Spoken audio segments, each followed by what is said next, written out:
You know, that was a terrible roundup. I'm going to round it up better.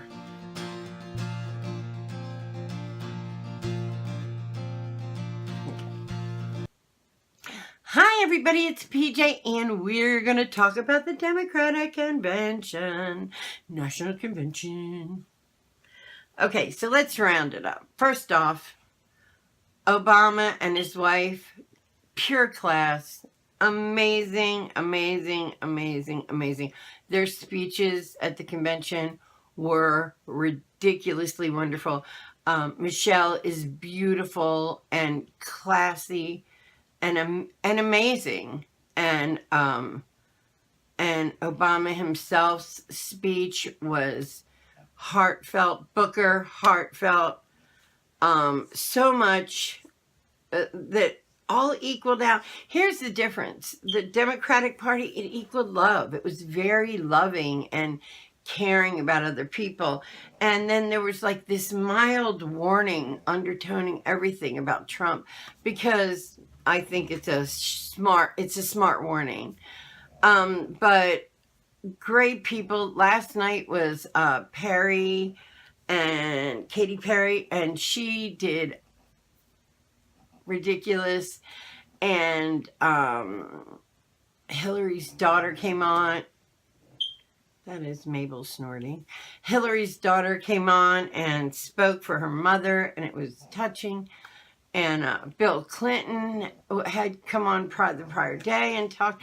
I mean, we had this litany of dedicated people and important people in a civil rights way, in a activist way, in a disabilities way, in minorities way, in like the economy, the this, that.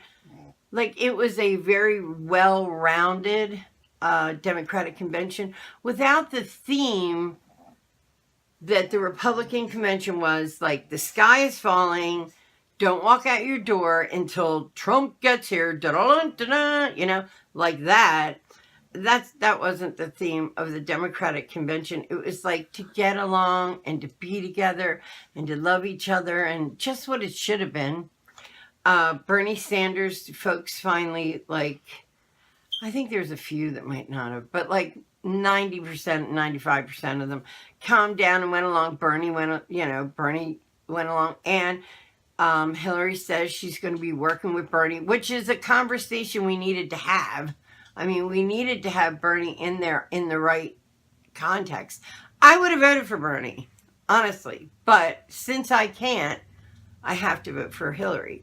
And so, and then Hillary came on and talked. And what was funny was she kind of explained that, yes, the public service, she said, service was always easier than public. So she's a little bit of the misunderstood kind of the kid that didn't necessarily have the best ability to talk to a crowd, but could get the job done. And that's really what she's been all these years.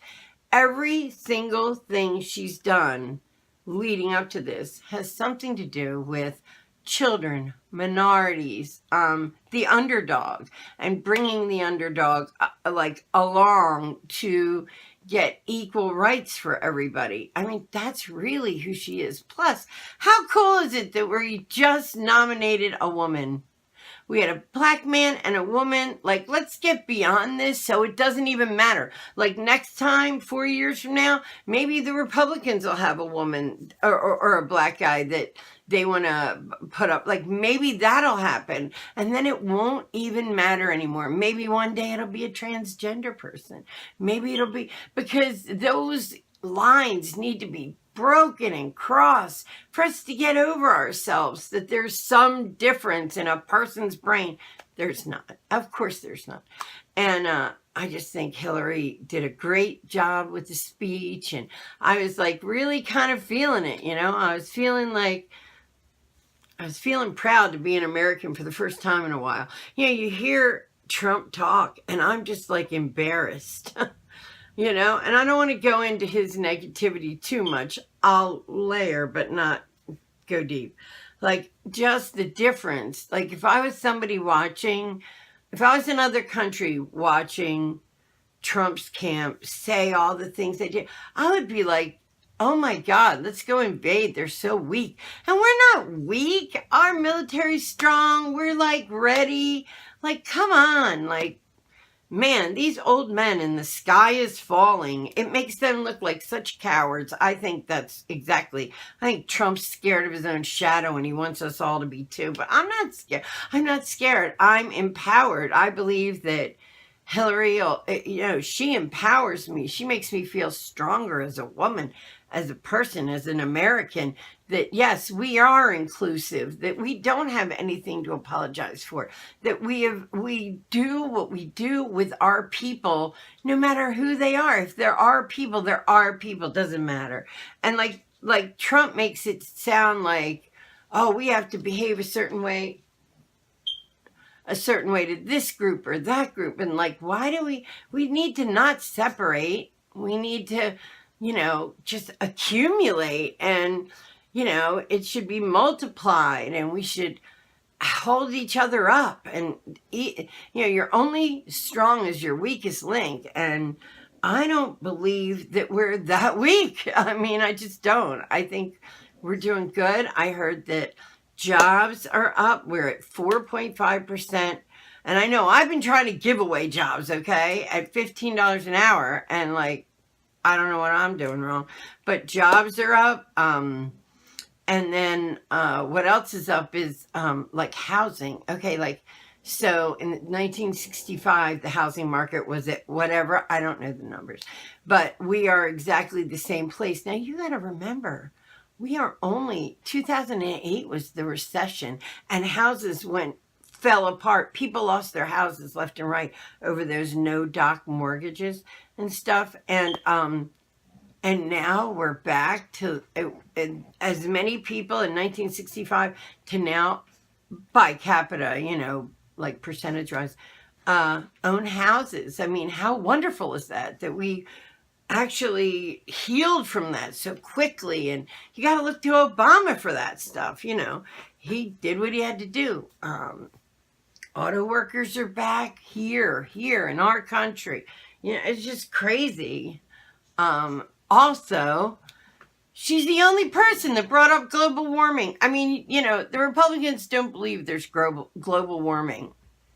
They're like, whatever, it's not an issue. Here, you can put more crap in that and throw it out your smokestack. Like, they don't look at it because they say, well, the United States only does so much. So, like, if China does this much and the United States does that much, then we really shouldn't take on the bulk of that. The problem is everybody's got to be, like, kind of responsible for ourselves to save the planet for our children. I mean, it's just ridiculous, these Republicans that say it doesn't exist. It's like, what? Like, they're morons sometimes. Like, there's really like a moron issue with some of these old men that won't give up the old ways, And that's what it is. Like, I feel like Democrats are progressive and the ability to change. And I feel like not all Republicans, but a lot have a really hard time changing. And so I don't know what they're going to tell their children about what they did with this crazy man.